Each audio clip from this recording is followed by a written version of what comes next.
ಮಹಾನವಮಿ ದಸರಾ ಉತ್ಸವಕ್ಕೆ ಡಾಕ್ಟರ್ ಅಭಿನವ್ ಬ್ರಹ್ಮಾನಂದ ಸ್ವಾಮಿಗಳಿಂದ ವಿದ್ಯುಕ್ತ ಚಾಲನೆ.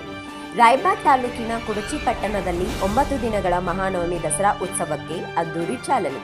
ಮೊದಲಿಗೆ ಪಟ್ಟಣದ ಶ್ರೀ ಮೌನೇಶ್ವರ ಹಾಗೂ ಕಾಳಿಕಾ ದೇವಿ ದೇವಸ್ಥಾನದಲ್ಲಿ ದುರ್ಗಾ ಮಾತೆ ಉತ್ಸವ ಮೂರ್ತಿಗೆ ಅಲಂಕರಿಸಿ ಉತ್ಸವ ಸಲಹಾ ಸಮಿತಿ ಅಧ್ಯಕ್ಷ ರತ್ನಂಜಯ್ ಕದ್ದು ಅವರಿಂದ ಪೂಜೆ ಸಲ್ಲಿಸುವ ಮೂಲಕ ಪಲ್ಲಕ್ಕಿ ಉತ್ಸವಕ್ಕೆ ಚಾಲನೆ ನೀಡಿದರು. ಕುಂಭ ಹೊತ್ತ ನೂರಾರು ಸುಮಂಗಲಿಯರು ಡೊಳ್ಳು, ಶಹನಾಯಿ, ಸಕಲ ಮಂಗಲ ವಾದ್ಯಗಳೊಂದಿಗೆ ಮಂದಿರದಿಂದ ಅಗಸಿ ಬಾಗಿಲು ಮುಖಾಂತರ ಜಮಖಂಡಿ ರಸ್ತೆಯ ಕರ್ನಾಟಕ ವೃತ್ತದ ಮೂಲಕ ಭವ್ಯ ಮೆರವಣಿಗೆಯು ಜೆಎಲ್ಬಿಸಿ ಆವರಣದ ಗಣೇಶ ಮಂದಿರಕ್ಕೆ ತಲುಪಿತು. ಮಂದಿರದಲ್ಲಿ ಅರ್ಚಕರಾದ ದಯಾನಂದ್ ಮಠಪತಿ ಹಾಗೂ ಪಂಡಿತರಿಂದ ಪಾದುಕೆ ಹಾಗೂ ಮೂರ್ತಿಗೆ ಜಲಾಭಿಷೇಕ ನೆರವೇರಿಸಿ ಪ್ರತಿಷ್ಠಾಪನೆ ಹಾಗೂ ಪೂಜೆ ಮೂಲಕ ಘಟಸ್ಥಾಪನೆ ಮಾಡಿದರು. ಪುಟಾಣಿಗಳಾದ ಅಶ್ವಿನಿ ಹಾಗೂ ಅತಲ್ ಬ್ಯಾಕುಡೆ ಇವರಿಂದ ಪ್ರಾರ್ಥನೆ ಹಾಗೂ ಪುರಸಭೆ ಉಪಾಧ್ಯಕ್ಷ ಶಿವಪ್ಪ ಗಸ್ತಿ ಇತರ ಸದಸ್ಯರು ಹಾಗೂ ಪೂಜ್ಯರಿಂದ ದೀಪ ಪ್ರಜ್ವಲನೆ ಮೂಲಕ ವೇದಿಕೆ ಕಾರ್ಯಕ್ರಮಕ್ಕೆ ಚಾಲನೆ ನೀಡಿದರು.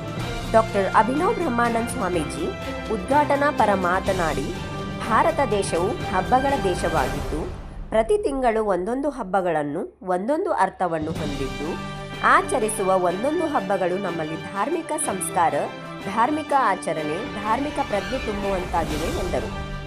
ನಂತರ ಹಿರಿಯ ಆಧ್ಯಾತ್ಮ ಚಿಂತಕ ಡಿಎಸ್ ನಾಯ್ಕ್, ಜೆಎಲ್ಬಿಸಿ ಎಇಇ ಮೊಹಮ್ಮದ್ ಮುಸ್ತಫಾ ಮಾತನಾಡಿದರು. ಖೇರ್ದಾಳ್ ಜ್ಞಾನ ಯೋಗ ಸೇವಾ ಕೇಂದ್ರದ ಸಂಚಾಲಕಿ ಸುವರ್ಣ ಅಕ್ಕನವರು ದಸರಾ ಉತ್ಸವ ಆಚರಣೆ ಕುರಿತು ಆಶೀರ್ವಚನ ನೀಡಿದರು.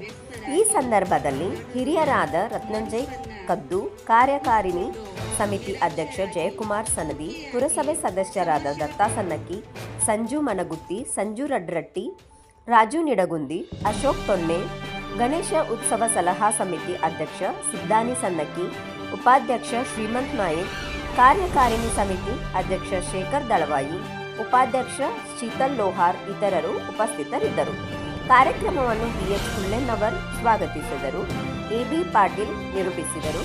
ಶೋಭಾ ಸನದಿ ಅವರು ವಂದಿಸಿದರು.